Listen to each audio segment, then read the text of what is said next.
Hello friends, आज हम देखेंगे जो हमारी सीरीज चल रही है मूल अधिकार से जो ऑब्जेक्टिव टाइप की सीरीज चल रही है उसका पार्ट नंबर 5 है। इससे पिछले वीडियो में अपने पार्ट नंबर 4 तक देख चुके थे। तो ऑब्जेक्टिव टाइप क्वेश्चन है, तो इस वीडियो में देखते हैं पार्ट नंबर 5। और हाँ, जो भी चैनल पर नहीं वो चैनल को सब्सक्राइब जरूर कर लेना, जिससे कि इसी तरह की लेटेस्ट अपडेट आपको तुरंत मिलती रहे। तो स्टार्ट करते हैं हमारा वीडियो। संपत्ति का अधिकार वर्तमान में भारत के संविधान के किस अनुच्छेद में वर्णित है? तो संपत्ति का अधिकार वर्तमान में भारत के किस संविधान में अनुच्छेद में वर्णित है? तो ऑप्शन है 224 के, 290 के, 300 के, 412 के। तो करेक्ट आंसर हो जाएगा ऑप्शन 3, 300 के अंतर्गत। संपत्ति का अधिकार वर्तमान में भारत के संविधान के किस अनुच्छेद के अंतर्गत आता है? 300 के अंतर्गत। नेक्स्ट देखते हैं, किस प्रधानमंत्री, जो हमने पहला देखा, संपत्ति का अधिकार वर्तमान में भारत के संविधान के किस अनुच्छेद में अंतर्गत आता है? तो थर्ड ऑप्शन करेक्ट हो जाएगा 300 के अंतर्गत। सेकंड ऑप्शन देखते हैं, किस प्रधानमंत्री के कार्यकाल में संपत्ति के अधिकार को भारत के संविधान की मौलिक अधिकारों की सूची से विलोपित किया गया? जवाहरलाल नेहरू, लाल बहादुर शास्त्री, इंदिरा गांधी या मोरारजी देसाई। किस प्रधानमंत्री के कार्यकाल में संपत्ति के अधिकार को भारत के संविधान की मौलिक अधिकारों की सूची से विलोपित किया गया था? तो करेक्ट आंसर हो जाएगा option 4, Morarji Desai. Fourth option हमारे करेक्ट हो जाएगा। ये संस्कृत सेकंड ग्रेड संस्कृत 2019 में आया हुआ क्वेश्चन है। नेक्स्ट देखते हैं, निम्नलिखित में किस मामले में सर्वोच्च न्यायालय द्वारा निजता के अधिकार को मौलिक अधिकार घोषित किया गया था? ये APRO 2022 में आया क्वेश्चन है। निम्नलिखित में से किस मामले में सर्वोच्च न्यायालय द्वारा निजता के अधिकार को मौलिक अधिकार घोषित किया गया है? पुट्टस्वामी बनाम भारत संघ, नागार्जुन बनाम भारत संघ, सुब्रह्मण्य बनाम भारत संघ, छेदीलाल बनाम भारत संघ। तो करेक्ट हो जाएगा पुट्टस्वामी बनाम भारत संघ। ये फर्स्ट ऑप्शन हमारा करेक्ट हो जाएगा। नेक्स्ट देखते हैं, सर्वोच्च न्यायालय ने पुट्टस्वामी बनाम भारत संघ में मामले में निजता के अधिकार राइट टू प्राइवेसी को मौलिक अधिकार फंडामेंटल राइट करार दिया। जो न्यायाधीशों की संविधान पीठ न्यायमूर्ति JS खेहर की अध्यक्षता वाली द्वारा सर्वसम्मति से 24 अगस्त 2017 को दिए गए इस निर्णय में निजता के अधिकार को संविधान के अनुच्छेद 21 का मूल तत्व करार दिया। एक बार फिर से देख लेते हैं, निम्नलिखित में किस मामले में सर्वोच्च न्यायालय द्वारा निजता के अधिकार को मौलिक अधिकार घोषित किया? तो वो थी पुट्टस्वामी बनाम भारत संघ। सर्वोच्च न्यायालय ने पुट्टस्वामी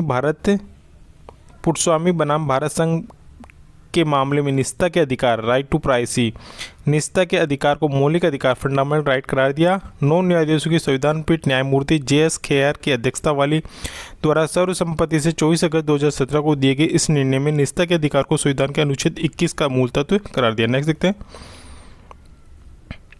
गोपनीयता के अधिकार पर हालिया सर्वोच्च न्यायालय के फैसले के संबंध में इनमें से कौन सा बयान सही है?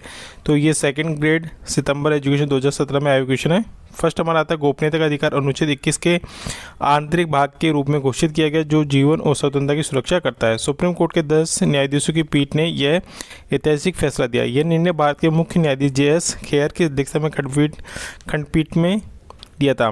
सरकार ने तर्क दिया था कि संविधान व्यक्तिगत गोपनीयता को एक असहनीय मौलिक अधिकार के रूप में गारंटी नहीं देता।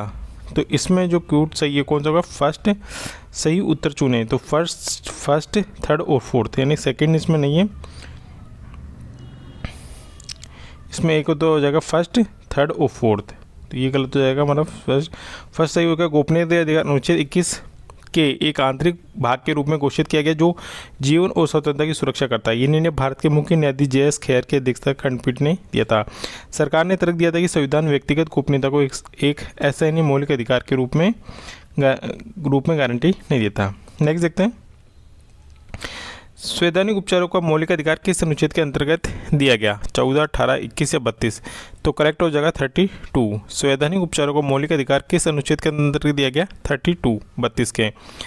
इसमें देख लेते हैं, संवैधानिक उपचारों का अधिकार अनुच्छेद 32 से 33। भारतीय संविधान के अनुच्छेद 32 को डॉक्टर भीमराव अंबेडकर ने भारतीय संविधान का हृदय और आत्मा कहा, क्योंकि संवैधानिक उपचारों का अधिकार संविधान द्वारा प्रदत्त मौलिक अधिकारों के लिए प्रभावी कार्य विधि प्रतिपादित करता है। इस संविधान के अंतर्गत मौलिक अधिकारों को परिवर्तित करने के लिए समुचित कार्यवाहियों द्वारा उच्चतम न्यायालय में आवेदन करने का अधिकार प्रदान किया गया है।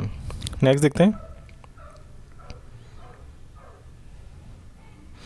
इनमें से कौन सा मूल अधिकार को डॉक्टर अम्बेडकर ने संविधान को हृदय व आत्मा का समानता का अधिकार, शोषण के विरुद्ध धार्मिक या संवैधानिक उपचार को दिया। तो करेक्ट हो जाएगा संवैधानिक उपचार के अधिकार को। ये सेकंड ग्रेड में है, पीटीआई में और सीजी नेट में भी है।